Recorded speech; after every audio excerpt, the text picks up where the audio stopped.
Bom dia, graça e paz.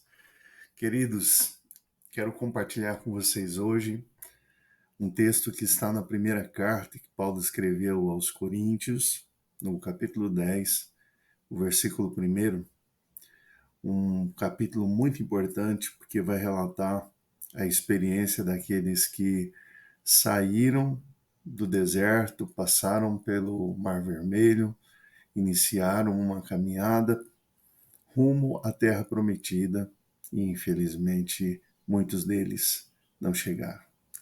E o versículo 1 diz: Irmãos, eu quero que vocês lembrem do que aconteceu com os nossos antepassados que seguiram Moisés.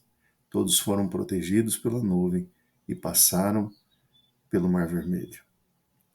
Olha que interessante. Ele está dizendo para a gente que todos tiveram a mesma experiência, foram tocados pela mesma glória, experimentaram da mesma provisão, viram os mesmos milagres, tiveram a experiência de cruzar o Mar Vermelho de pés enxutos.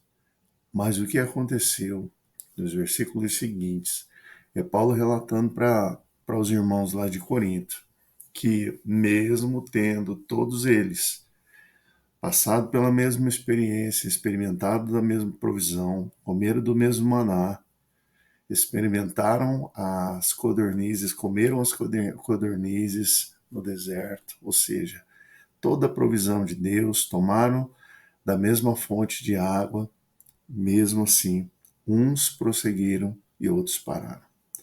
Uns avançaram até chegar no objetivo e outros caíram pelo caminho e não conseguiram alcançar e viver as promessas que Deus havia liberado sobre eles. O que fez a diferença entre os que prosseguiram até chegar e os que pararam pelo caminho e não conseguiram avançar e, infelizmente, morreram no deserto?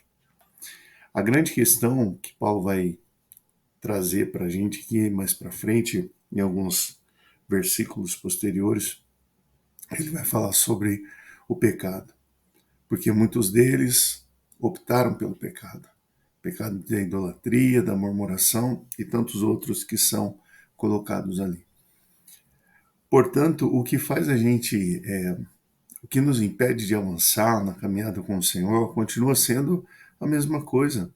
O que continua impedindo a gente de avançar em experimentar o melhor de Deus, as promessas de Deus na nossa vida, continua sendo pecado, continua sendo a nossa ignorância, continua sendo os nossos desejos carnais. Infelizmente, lutamos contra isso e vamos lutar contra isso a vida toda, no sentido de que existe dentro de nós um velho homem querendo voltar à vida, tomar a direção novamente.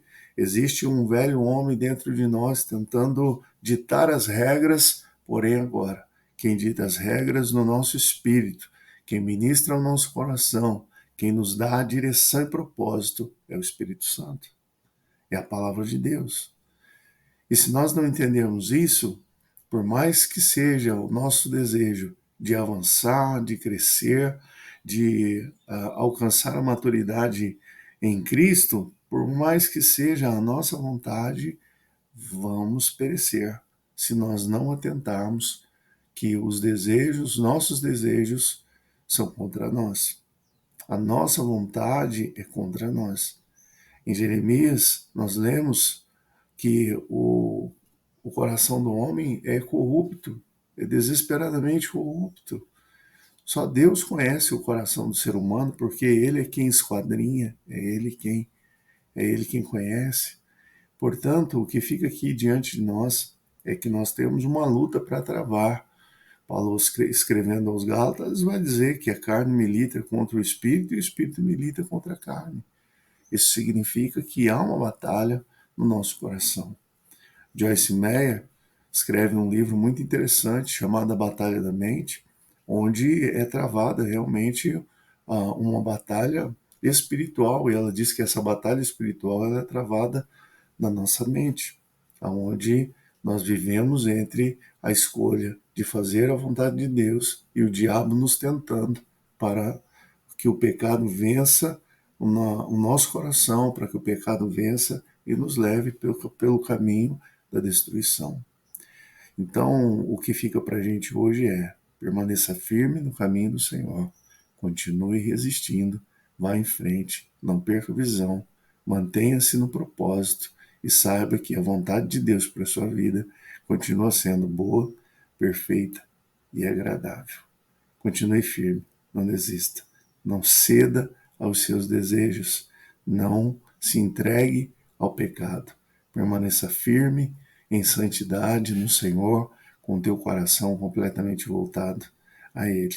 O Senhor tem o melhor para a sua vida. Você precisa crer nisso. Deixe que o Espírito Santo te conduza. Deixe que o Senhor te pegue pela mão e te mostre qual é o melhor caminho.